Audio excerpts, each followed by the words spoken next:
Baik, kembali bersama saya Made Wahyu Sandika Purnama.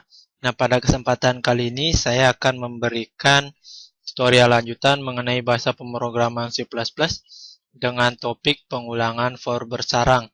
Nah, sedikit penjelasan yaitu pengulangan for bersarang ini menggunakan konsep yaitu sebuah pengulangan yang terdapat pengulangan yang lainnya. Dan bentuk umumnya dapat dilihat sebagai berikut yaitu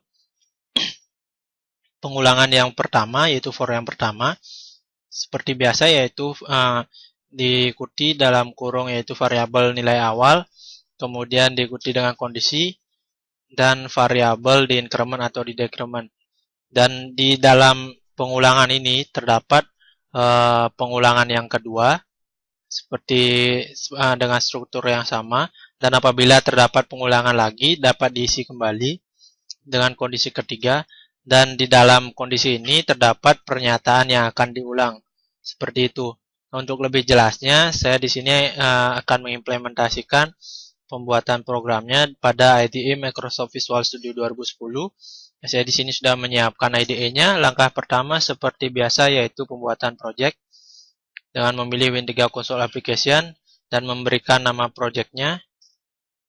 Di sini saya contohkan modul 6-4. Kemudian apabila direktori penyimpanannya sudah ditentukan, maka klik OK. Kemudian pada application wizard ini, klik Next. Nah, apabila sudah dipilih console application dan precompile header, klik Finish. Nah, di sini sistem akan langsung menampilkan jendela kerja kita dengan nama modul 6-4 CPP dan disediakan pemanggilan header stdafx.h yang biasa digunakan oleh Microsoft dan juga fungsi utama yang bertipe integer dengan yang diakhiri dengan return 0. Seperti itu. Kemudian langkah yang pertama saya akan mengisi identitas terlebih dahulu dengan nama.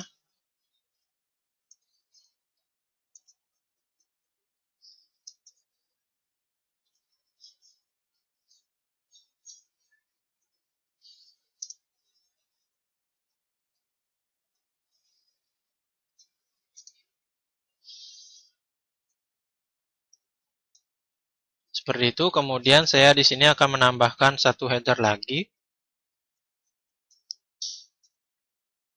yaitu IOStream dan deklarasi dari std.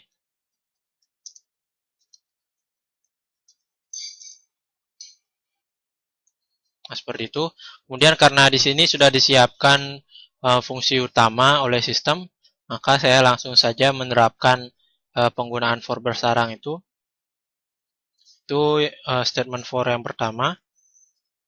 Isi dengan variabel yang bertipe integer dengan nama variabel J dengan nilai awal yaitu 1. Kemudian kondisinya jika J lebih kecil atau sama dengan 10, maka J di increment. Nah, pada statement for ini terdapat perulangan yang kedua yaitu for yang bersarang, yaitu sini saya contohkan for dengan variabel bertipe integer dengan nama K yang diinisialisasi dengan nilai 1. Kemudian jika kondisi K lebih kecil dari sama dengan J, maka K di increment. Seperti itu. Dan statement yang akan diulang yaitu menampilkan hasil dari K dikali dengan J dan dipisahkan dengan spasi. Seperti itu. Dan apabila sudah selesai perulangan yang di dalam perulangan, maka dibuatkan baris baru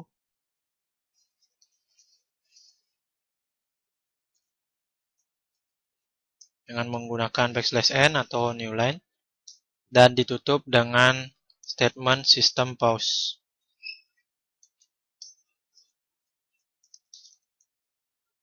Nah, seperti itu. Perulangan for di dalam for ini sudah selesai dibuat. Maka saya akan coba jalankan. Klik yes.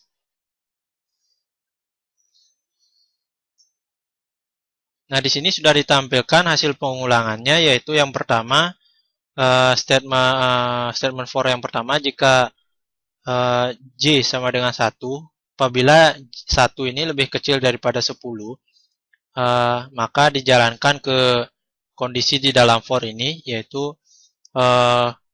kondisi yang kedua, jika K sama dengan 1, K lebih kecil atau sama dengan J, karena K di sini sama dengan 1 dan J sama dengan 1, maka kondisi memenuhi, maka ditampilkan nilai K dikali dengan J, yaitu 1 dikali dengan 1, dan mendapatkan hasil 1.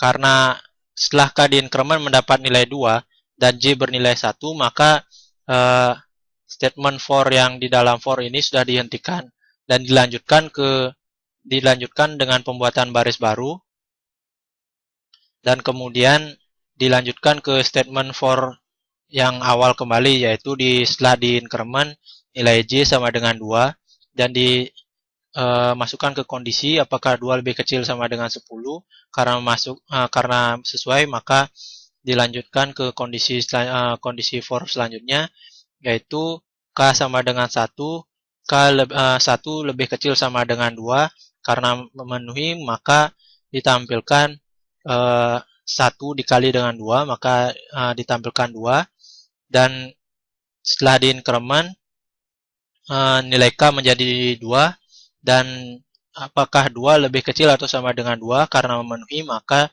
ditampilkan 2 kali 2 sama dengan 4. Nah, karena setelah di increment kembali nilai K sama dengan 3 tidak memenuhi, maka for ini diselesaikan dan dibuatkan baris baru lagi. Begitu selanjutnya sampai for yang awal ini mendapatkan nilai 10 dan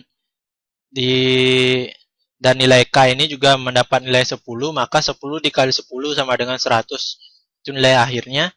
Kemudian dibuatkan baris baru untuk mengakhiri programnya, karena nilai J selanjutnya setelah di increment setelah 10 adalah 11, maka 11 tidak lebih kecil sama dengan 10, maka sistem pun menyelesaikan perulangannya. Nah, seperti itu jalan dari statement for di dalam for atau for bersarang. Nah, sekian tutorial dari saya, semoga bermanfaat dan sampai jumpa kembali.